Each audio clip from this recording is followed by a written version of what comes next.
জিবরাইল সালাম আয়েশা কয় ইব্রাহিম তোমার কুরবানি কবুল। আল্লাহ জান্নাত থেকে দুম্বা পাঠাইছে, এটা জবাই করেন। আল্লাহ ডাক দিকে, হ্যাঁ ইব্রাহিম আমার হাজারা কেন বলছো ভিআইপি দাওয়াত খাইতে গেছি? আমার হাজারা যদি বলে বাপু পুতে মিললে খাই ঘুরছেন, আমার লাগে কি আনছেন? এই জন্য এটা জবাই করে 3টা ভাগ করবা। দুম্বাটা জবাই করে 3টা ভাগ করে এক ভাগ নিচে লইয়া যাইবা আমার হাজারা লাগিয়া, আর এক ভাগ আত্মীয় স্বজনকে দিবা, আর এক ভাগ গরিব মিসকিনকে দিবা। ওই ভাগটাই এই ভাগ। সবজি ফ্রিজে নিয়ে ডুহাও।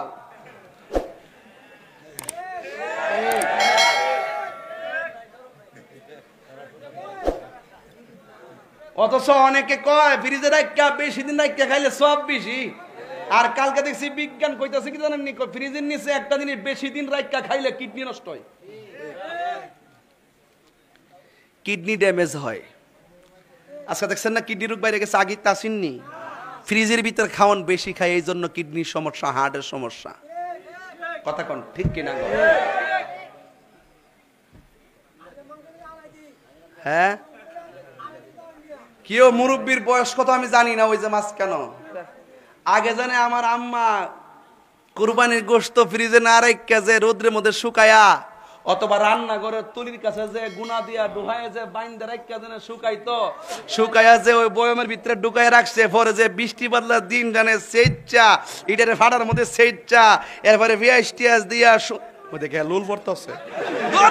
তুই যে একটা পাগল রে বেটা, জিব্বা ইতিতে কথা যে ওয়াজি করতাম না, বাদ দে। তোর জিব্বা লাড়া লাগবো পরে পরে বিহু কেউ মজা লাগতো নিও কেউ ভাই ভাই খাউনটা মজা আছে না? ওই যে আগে একবারে শুকায় মুখাইয়া সেচ্চা টেচ্চা একবারে, এরপরে কড়ার মধ্যে ফালায়া মোটামুটি রসুন। বাইরে ভাই কি তা কইতাম রে ভাই, যে একটা মজা লাগতো রে ভাই। এই খাউন কি তখন আছে? ওয়ান কি তা করে জাননি, ওই কাঁচা গুস্তি বাইর করে সেচ্চা রান্ধে। যতই কথা কও গো ললো না, ওই আগের মায়ের সেই রান্নার মতো হবে না,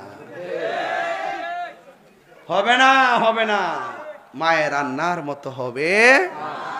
তাইলে গরুর গোশত কয় ভাগ হবে?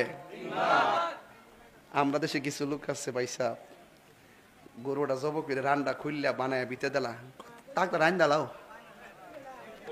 পরে সুন্দর কইরা রান দেয়া সাদা একটা লুঙ্গি ফুইরা ফেটটা এমনি ডেউ দাই ফালাইয়া গামছাটা নিচে দেয় লাল গামছাটা বাইন্দা একটা গেঞ্জি লাগাইয়া সেন্টু গেঞ্জি লাগাইয়া ফেটটা বাইর কইরা আর একটা সিটি গলের চেইন লাগাই শোন করতে পারবো, সিটি গলের চেইন লাগাইয়া রাস্তা দিয়ে একটা হিলাই লইয়া আডে, আর তার বাড়ির ভিতরে আছে না ব্যাগ লইয়া লইয়া ওই যে পাশের বাড়ির মানুষটি গোস্ত নিবার লাগে আইতাছে, হে হেরার সামনে দায়িত্বটা বিহুবে কি তাকে জানেননি, এমনি হিলালি করে তারা ওখানে খাই যাত না খাইয়া বইলা লাইছি।